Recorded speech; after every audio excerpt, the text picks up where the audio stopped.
It's going to dehydrate. Christina, do you want some water?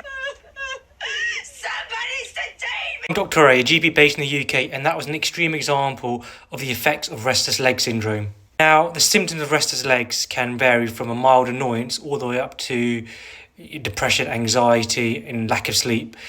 And it's very tricky to diagnose, but these are the criteria you must meet to get diagnosed with it. The first diagnosis point is fairly obvious, but it's an uncontrollable urge to move your legs that may be associated with unpleasant feelings such as pins and needles, a feeling of shooting pains down your legs. Now, number two, the symptoms are far worse when you're at rest or laying down. Number three, your symptoms are partially or completely better when you start moving or walking. Number four, your symptoms are far worse at night. Number five is a bit of a complex one, and restless leg syndrome is a bit of a diagnosis of exclusion, which means no other cause can be found on blood tests or physical examination or in your history. We don't fully understand the causes of restless legs, but some things we know make it worse or can potentially cause it are being low in iron, low in B12, pregnancy, or some medications, in particular antipsychotics or antidepressant meds. Now, the treatment again is tricky, but if we know the cause or if there's an underlying cause for your restless legs, that obviously has to be addressed.